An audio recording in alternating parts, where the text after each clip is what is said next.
기도드립니다. 아멘. 한 주간 평안하셨죠? 여러분도 지난주 중 뭐 특별한 일들이 많이 있었을 텐데 저는 이 일이 하나 기억이 납니다. 지난주 중에 과일 가게에 갈 일이 있었어요. 과일을 샀는데 과일 가게에서 과일을 사고 이제 결제를 다 끝났는데 갑자기 로또를 하나 주는 겁니다. 예, 여러분이 아시는 그 로또 맞아요. 이 1,000원짜리인데 1,000원짜리인데 그 과일 샀다고 그뭐 사은품 같은 거죠. 뭘 주더라고요. 그래서 로또를 받았습니다. 거기 써 있는 게 토요일 날 추첨하는 걸로 돼 있더라고요. 근데 정말 신기한 현상을 체험했습니다. 그게 뭐라고? 이야, 이게 막 설레는 거예요. 그러면서 로또가 당첨이 되면 5천 원짜리라도 당첨되면 아유 난 좋은 거네. 5천 원 갖고 뭐 사 먹을까? 이 상상이 막 되는 거예요. 이 로또의 힘인 것 같습니다. 근데 사실 이번이 로또가 처음 시작된 게 언젠지 저는 정확히 모르겠어요. 2000년대 초반이었나 1900년대 말이었나? 그때부터 지금까지 한 번도 로또를 가져본 적이 없어요. 굳이 거기에 관심도 없고 하나님이 이게 뽑히게도 안 하시더라고요. 관심이 없어요. 그런데 이게 처음 가졌던 이 로또가 지난주에 한 2, 3일? 막 저를 설레게 하는 것을 경험했습니다. 이래서 사람들이 로또를 사는구나 이 생각도 들고요. 그런데 또 이런 생각도 들었습니다. 잠깐 있다가 사라질 이 세상 희망만으로도 이렇게 설레고 힘이 나던데 날마다 주님만 바라보면서 영원한 하늘 소망을 우리가 품고 산다면 이게 얼마나 힘이 날까요? 잠깐 있다 사라지는 게 아니에요. 유통기한이 있는 게 아니에요. 이 소망은. 우리에게 이 영원한 소망을 주님께서 이미 주셨습니다. 이것을 믿고 믿음으로 담대하게 우리 힘있게 살아가길 소망합니다. 오늘 본문에 보면요. 이제 이스라엘 진영에서 행진을 알리는 나팔 소리가 이제 울립니다. 드디어 민수기가 시작된 이래로 무려 10장이 지난 이제서야 이스라엘이 움직이기 시작하는 겁니다. 광야 40년 생활, 그 광야 진짜 생활을 이들이 하게 되는 거죠. 또 나팔이 울렸을 뿐만 아니라요. 성막을 덮고 있던 구름이 서서히 올라가더니 기둥이 되었고요. 구름 기둥이 움직이기 시작합니다. 사람들은 주님께서 명령하신 순서대로 또한 그 순서대로 이동하기 시작하는데요. 제일 먼저는 언약궤를 맨 제사장들이 그 앞에 서서 인도하고 합니다. 그리고 각 진영은 나팔 신호에 따라서 순서대로 뒤를 따릅니다. 그런데 구름 기둥과 언약궤가 인도하는 그 길은 기대와는 다르게 희망찬 길이 아니었습니다. 평탄한 길이 아닙니다. 야, 잘 되고 괜찮은 길이 아니라 허허벌판 광야길이었다라는 겁니다. 오늘 그 본문 바로 그 앞인데요. 10장 11절과 12절 말씀을 우리 성경을 보면서 같이 읽어보려고 합니다. 10장 11절과 12절 말씀 함께 읽습니다. 둘째 해 둘째 달 스무 날에 구름이 증거의 성막에서 떠오르매 이스라엘 자손이 시내 광야에서 출발하여 자기 길을 가더니 바란 광야에 구름이 머무니라. 아멘. 우리 믿음의 길, 이 믿음의 길이 지금 이 이스라엘 사람들이 지금 경험하는 이 광야길과 같다라는 겁니다. 이 길은요, 평탄한 길이 아니라요, 광야를 향하여서 사막, 허벌판, 물도 없고요, 먹을 것도 아주 드문 그러한 곳을 향하고 있다라는 겁니다. 어느 것 하나 안정감이 없는 그러한 곳으로 인도하고 있다라는 거죠. 주님이 인도하실 거 믿고 사실 그렇지 않습니까? 말씀대로 사는 건데요. 그러면 일이 술술 풀리고 그래야 하는 거 아닙니까? 그런데 이렇게 우리가 생각할 수가 있는데 항상 그렇지가 않다라는 겁니다. 인생의 길이 막 울퉁불퉁합니다. 막 이 일도 터지고 저 일도 터지고 막 마음이 막 들쑥날쑥 막 심장이 쿵쾅쿵쾅하는 일들이 막 생깁니다. 가파른 내리막길을 쭉 내려가는 그 추락하는 듯한 느낌 또 받고요. 아주 험한 등산로를 헉헉거리면서 걸어 올라가는 그러한 느낌, 그러한 느낌이 인생길이죠. 아니, 성도가 됐으면 이런 길이 아니라 그냥 주님이 평탄한 길로 인도해 줘야 되는데 말이죠. 한 그 개척교회 목사님과 교제를 나눌 기회가 있었습니다. 그 개척교회 목사님이 거기는 우리보다 더 열악해요. 성도가 더 열악합니다. 근데 어느 날 그곳에 그 남자 성도분이 한 분이 오신 거예요. 항상 가족들만 예배를 드리는 교회였답니다. 그런데 남자 성도님이 딱 왔는데 너무 반가운 거죠. 한 일주일 한 두어 번 예배를 드렸습니다. 그분이 그 자리에 딱 있는데 이 얘기도 나눠보니까는 항공기 기장이랍니다. 그러면은 좀 엘리트죠. 목사님이 참 힘이 났답니다. 그런데 한 두어 주 만에 이 면담을 요청하더래요. 얘기를 요청합니다. 근데 나이가 좀 어린 분은 아니에요. 한 50대 후반이나 60대 즈음 되는 분이었다고 합니다. 근데 그분이 면담을 요청해서 얘기를 하는데 그 집사님이 목사님께 이러한 요구를 하더랍니다. 목사님, 이게 성경이 너무 딱딱하고 너무 그러니까 이 성경대로 설교하지 마시고 그냥 좋은 말, 또 좋은 얘기 그런 것만 해주시면 좋겠습니다. 그러면 제가 여기 계속 출석하면서 11조 생활도 잘할 겁니다. 아시다시피 제가 11조를 하면요, 목사님 여기 교회 이 재정 다 충당됩니다. 딱 이렇게 얘기하는 거예요. 정말? 그렇죠. 많이 혹할 수 있죠. 근데 목사님이 그 제안을 거절했답니다. 그리고 그 집사님은 그 다음 주부터 출석을 안 하고 교회를 떠났습니다. 성경이 어떤 겁니까? 하나님 말씀을 우리가 왜 듣습니까? 좋은 얘기를 듣기 위해서, 감동받기 위해서, 교훈을 받기 위해서 아니죠. 하나님의 말씀은요, 교훈도 있지만 책망과 바르게 함과 의로 교육하는 것이죠. 우리의 죄를 책망합니다. 희생과 사랑을 우리에게 강조합니다. 그래서 우리가 세상살이가 울퉁불퉁해지고요. 막 내리막길 오르막길 막 이러한 길이 되어버리는 거죠. 말씀대로 살려고 하니까 힘든 거죠. 그냥 그 남자 집사님이 찾는 믿음의 길. 그래서 저는 이렇게 생각됩니다. 참 항상 평탄한 길. 내 마음을 요동치지 않게 해주세요. 나 죄 많이 짓고 사는데 나 죄 짓는 거에 대해서 말씀 때문에 막 이게 찔리지 않게 해주세요. 그 집사님의 요구하는 것이 저는 그렇게 들렸습니다. 여러분, 세상과는 타협하고 믿음의 선한 싸움은 거절하는 거, 바로 이런 모습이 아닙니까? 말씀을 내 마음에 품지 않으려고 하는 거. 이거는 올바른 신앙이 아니죠. 믿음으로 사는 거, 그거 힘든 거 맞습니다. 그렇더라도 성도는 의의 길, 믿음의 길을 계속 힘써 가야만 합니다. 결코 타협해서는 안 됩니다. 물론 주님도 이것이 힘들다는 것을 잘 아십니다. 그런데도 우리를 광야로 인도하시는 겁니다. 그래도 가라. 그 길로 가라.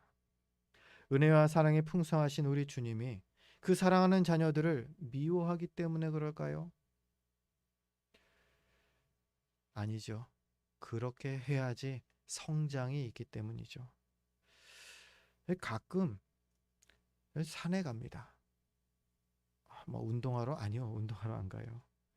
제가 가는 산은 그 산 중턱까지 아스팔트가 깔려 있습니다. 아스팔트가 깔려 있는데 근데 경사가 심해요. 우리 주차장 경사 좀 많이 심하죠. 적어도 그 경사 이상으로 이게 산 중턱까지 쭉 돼 있습니다. 물론 저는 차 타고 올라갑니다. 운동할 목적이 아니에요. 맑은 공기를 마시면서 거기에 이 차 안에 딱 앉아갖고 이제 말씀도 묵상하고 준비하고 막 이렇게 합니다. 그런데 그렇게 차 안에서 그 밖을 보다 보면요, 그런 분들을 봤어요. 이 자전거 동호회인가 봅니다. 그 가파른 경사길을 그 자전거 걸어서는 한 10분, 15분 이상 걸리는 거리예요. 그 길을 자전거 타고서 이 그 자전거 타는 사람들 동호회 그 복장 있죠? 그 복장하고 헬멧 쓰고 헉헉대면서 막 타고 올라오는 겁니다. 한 열 몇 사람이. 평지에서도 타기 힘든 그 자전거를 그 경사길에, 그리고 그 다음에는 산으로 올라가는 거죠. 이제 아스팔트 끝나고 이제 울퉁불퉁한 산악길을 그 사람들은 계속 타고 가는 거예요. 왜요? 일부러 타는 것이죠. 이 사람들이 바보라서 그럴까요? 아니요. 체력을 기르기 위해서입니다. 몸의 근력을 키워서 일상을 힘있게 살아가기 위해서 그렇게 노력하는 거죠. 인생의 광야길을 지나면서 우리도 영적인 근력이 키워지는 것이죠. 그러고 나면 우리의 일상을 믿음으로 넉넉히 이길 수 있게 되는 것이죠. 주님은요, 우리를 광야길로 인도하시는 이유가 바로 여기에 있다라는 겁니다. 예레미야 애가 3장 33절에 이 주님의 마음이 잘 기록되어 있습니다. 우리 주보를 보면서 함께 읽어봤으면 합니다. 함께 읽습니다. 주께서 인생으로 고생하게 하시며 근심하게 하심은 본심이 아니시로다. 아멘. 본심이 아니시랍니다. 주님도 내가 좋아서 너희에게 이렇게 힘든 길을 가게 하는 줄 아느냐? 아니다. 말씀하십니다. 이 길을 우리가 인내해야 영적인 근육이 붙고요. 믿음이 더 단단해지기 때문에 우리 주님께서 그 힘든 길을 우리에게 가라고 하시는 것이죠. 로마서 5장 3절과 4절은 그 고난의 길을 통하여서 주님께서 연단하시고자 하시는, 주님께서 우리에게 주고자 하시는 것들을 잘 설명하고 있습니다. 로마서 5장 3절, 4절은 이렇게 기록됩니다. 다만 이뿐 아니라 우리가 환난 중에도 즐거워하나니 이는 환난은 인내를, 인내는 연단을, 연단은 소망을 이루는 줄 알미로다. 고난이 우리의 그 수고가 광야길이 인내를 배우게 하고요. 우리의 영육을 연단하고요. 그리고 우리 안에 소망을 품게 만든다 말씀합니다. 주님의 이 마음을 알아서 이 광야 인생길을 잘 인내하시길 바랍니다. 그렇게 함으로 더욱 멋지게 성장하게 될 저와 여러분을 소망합니다. 제일 먼저요, 주님의 인도하심을 따라갈 때에 이 광야길로 주님은 인도하신다라는 거죠. 그리고 주님의 인도하심을 우리가 따라가다 보면요, 신기하게 사람에게 인도하는 그 인도하심을 경험하게 되기도 합니다. 본문을 보면요, 이제 광야 행진을 시작한 백성들이 구름 기둥을 따라가다가 호밥이라는 인물을 만나게 됩니다. 성경에는 모세의 장인으로 소개가 되고 있죠. 하지만 학자들이 이 부분을 공통적으로 정리하기로는 다른 그 본문에서 모세의 장인으로 이드로가 등장합니다. 모세의 장인은 이드로가 맞고요. 이 호밥은 모세의 처남일 것으로 공통적으로 학자들이 그 주장을 합니다. 어찌 됐든지요, 장인이든 처남이든 모세가 만난 이 호밥은 평생을 광야에서 살았고요. 광야 생활을 모세보다 더 잘 아는 그러한 인물이었다라는 것은 분명합니다. 그래서 모세는 이 호밥에게 이스라엘과 동행하면서 광야 생활을 지도해 달라고 요청을 합니다. 제안을 합니다. 여기서 이런 의문이 저는 좀 생겼습니다. 처음에. 지금 이스라엘을 인도하시는 분이 하나님이신데 왜 모세는 호밥이라는 그 사람의 지도를 인도를 받으려고 하는 걸까? 이건 하나님에 대한 이 모세의 불신앙 아닙니까? 저는 이렇게 생각을 했었는데 또 이사야서 2장 22절에 보니까 이것과 같은 맥락의 말씀도 있었습니다. 이사야서 2장 22절은 이렇게 기록되어 있습니다. 너희는 인생을 의지하지 말라. 그의 호흡은 코에 있나니 세마의 가치가 어디 있느냐. 사람은 의지의 대상이 아니다. 분명히 말하고 있습니다. 성경이. 이 말씀대로 사람은 의지의 대상이 아닌 게 맞습니다. 하지만 말씀을 묵상하면서 이러한 결론을 얻습니다. 누군가를 만나게 하시고 교제하게 하신 분이 하나님이 아니실까? 하나님이 인도하셔서 그 상대를 호밥을 만나게 된 거 아닐까? 하나님은 분명 사람의 손으로 하나님의 일을 하시기를 기뻐하신다라고도 말씀하지 않으셨습니까? 오늘 모세가 호밥의 손길을 통해서 도움을 받겠다라고 하는 것도요. 이 모세의 불신앙이 아니라 전적으로 이 모세 자신을 호밥에게로 인도하신 하나님의 손길, 그 하나님의 손길을 확신했기 때문에 이렇게 제안하고 있는 것. 저는 이러한 그 답을 오늘 말씀 가운데 발견했습니다. 주님의 인도하심을 따라갈 때에 우리는 광야길을 만나겠지만 그 광야길 가운데서 주님의 도우시는 손길로 사람을 만나게 될 수 있구나.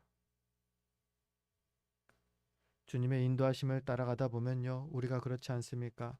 주님께서 만나게 하시는 이들이 분명 있습니다. 이들은 주님께서 우리를 위해서 예비하신 동역자들인 것이죠. 광야 여정을 서로 도우면서 걸어가라고 만나게 하시는 겁니다. 그러한 이들은 우리가 직장에서도 있을 수 있고요. 친구들 사이에서도 있을 수 있고요. 무엇보다도 교회 안에 우리 지체들이 서로 그러한 관계가 될 수 있습니다. 그리고 이러한 동역자들을 통해서 하나님께서 우리를 도우시는 겁니다. 이때 우리는 누가 주님께서 예비하신 도움의 손길인지를 분별하는 것, 그것을 힘써야 하는 것이죠. 그게 중요합니다. 그리고 그것은 우리가 항상 영적으로 깨어서 하나님의 뜻을 잘 분별하는 방법밖에는 없습니다. 깨어 있도록 힘쓰시기 바랍니다. 이렇게 주님의 도우시는 손길이 사람을 통해서 나에게 올 수 있기 때문입니다. 바라기는 이 주님의 도우시는 손길을 잘 분별하셔서 항상 그 은혜를 경험하는 저와 여러분 되시기를 주님의 이름으로 축원드립니다. 세 번째입니다. 주님의 인도하심을 따라서 우리가 이 광야길을 가게 될 때에 사람에게 인도하시기도 하고요. 그러면서 종국에는 어떻게? 바로 쉴 곳으로 인도해 주신다라는 것이죠. 그게 33절 오늘 말씀입니다. 오늘 본문 33절은 이렇게 기록되어 있습니다. 그들이 여호와의 산에서 떠나 3일 길을 갈 때에 여호와의 언약궤가 그 3일 길에 앞서가며 그들의 쉴 곳을 찾았고. 오늘 10장에서부터 11절에서 우리가 읽지 않은 36절까지의 말씀, 이 전체가 오늘 사실은 본문입니다. 그 본문의 말씀은 시간적으로 단지 3일 동안의 일이 기록되어 있습니다. 그 3일 사이에 이스라엘 백성들이 경험한 것은요, 구름 기둥이 떠오르는 것을 경험했고요. 백성들이 행진을 했습니다. 그리고 호밥을 만나기도 했지요. 그 길을 가는 동안에 그 행진의 대열은 언약궤가 앞서갔다. 오늘 성경에서 이것을 처음부터 마지막까지 강조합니다. 언약궤가 앞서가면서 백성들이 쉴 만한 곳을 찾아 인도했다라는 것이죠. 여기서 우리는 쉴 곳, 쉴 만한 곳에 대해서 좀 더 주의를 기울여 보려고 합니다. 여러분, 쉴 만한 곳 어떤 곳일까요? 초등학교 때 작은 저희도 개척교회를 다녔는데 거기서 여름에 한 번은 여행을 갔어요. 1박 2일이었던 걸로 기억하는데 1박 2일로 여행을 갔는데 여름이었습니다. 가다가 기억이 나는 게 그 스타렉스 아니죠. 그때는 뭐라고 그러죠? 승합차를 타고 가는데 가다가 중간에 배고프면은 도로에서 내려가고 뭐 라면 끓여 먹었던 거 버너에다가 도로에서 막 그거 아직까지도 기억이 나요. 이 그때 승합차 2대 갖고서 이렇게 같이 갔는데 그거 너무 재밌었어요. 그러다가 잠잘 시간이 됐죠. 잠을 자야 되는데 그때 또 텐트도 갖고 가서 개울가에다 텐트를 쳤던 거를 기억합니다. 개울가에 텐트 쳐서 그때 그렇게 텐트 여행은 처음이었던 것 같아요.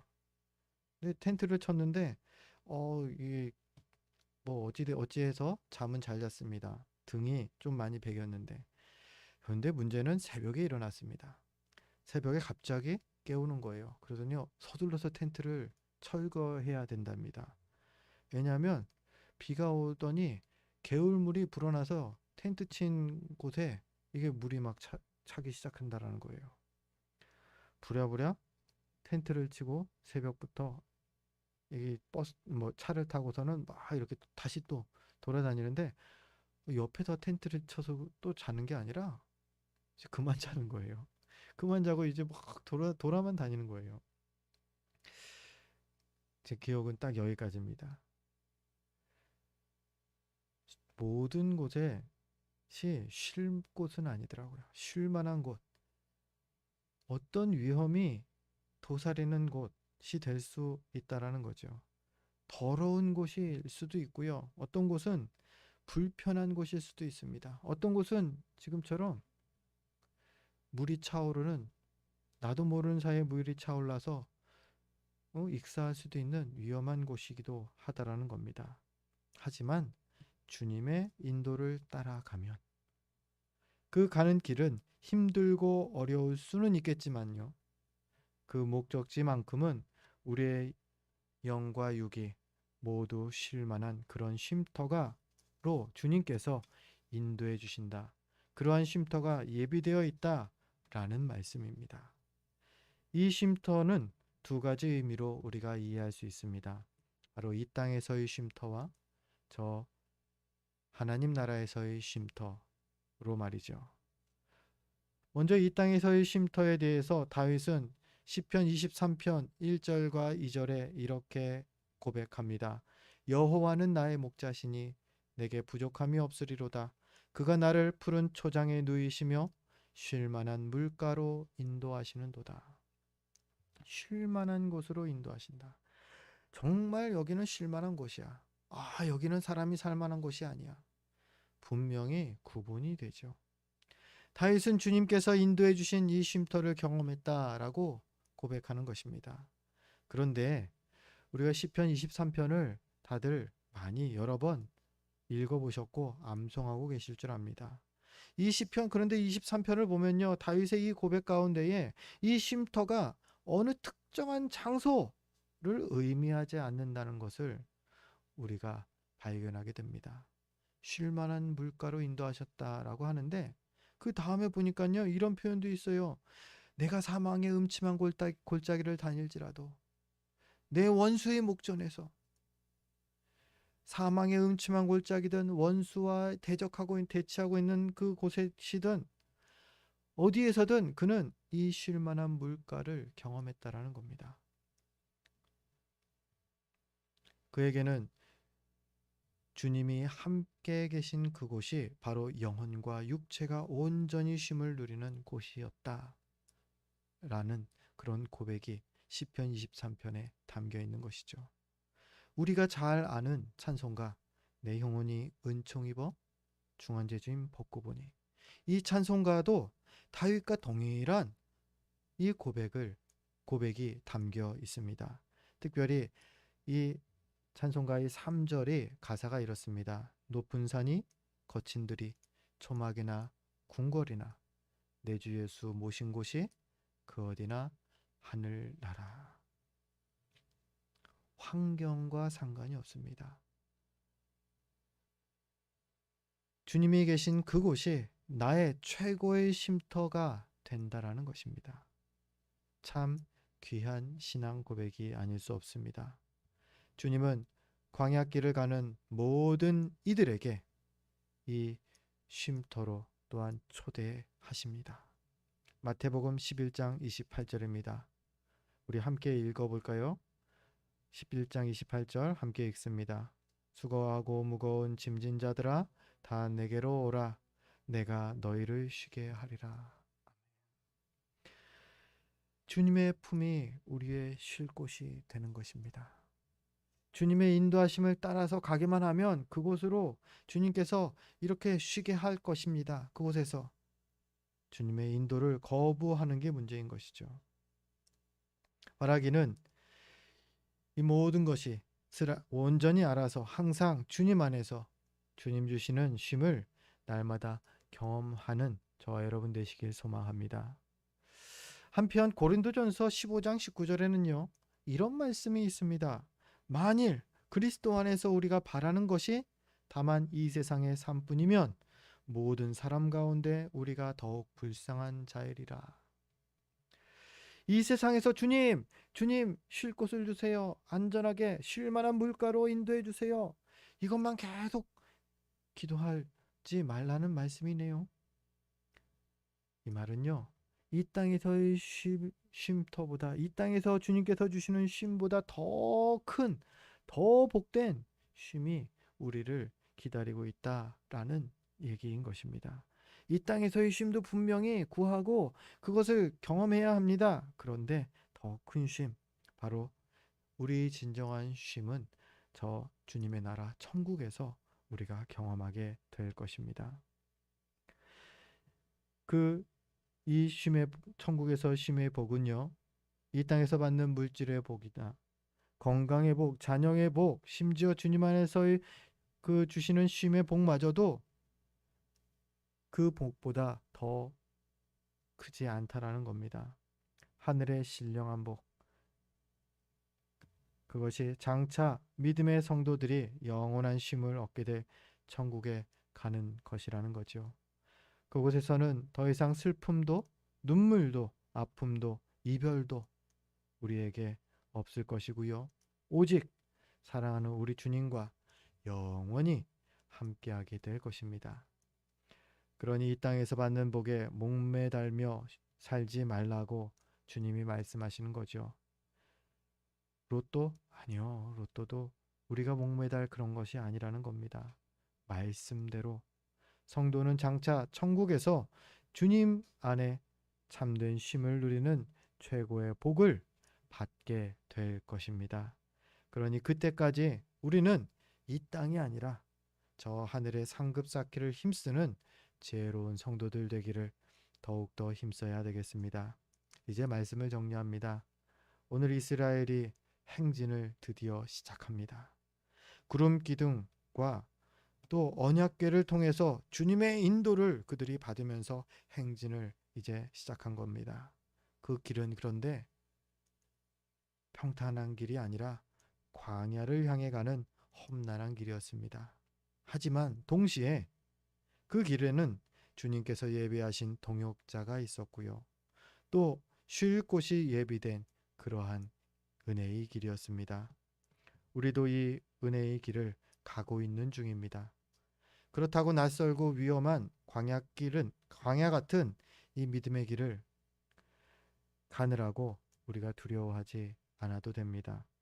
우리 주님이 구름 기둥으로 또 언약궤로 또 나팔로 우리를 지금도 인도해 주십니다. 우리는 그 인도하시는 대로 따라만 가면 됩니다. 그러면 주님이 예비해 두신 동역자도 만나고요. 또 안전하게 쉴 곳도 가게 될 것입니다. 이때 우리에게 필요한 것은 무엇이냐면요. 오직 믿음뿐입니다. 믿음으로 주님의 신호를, 그 인도하심을 따라가는 것입니다. 말하기는 날마다 이 믿음으로 우리를 인도하시는 주님의 이 손길을 경험하시는 저와 여러분 되기를 주의 이름으로 축원드립니다. 기도하겠습니다. 거룩하신 아버지 하나님,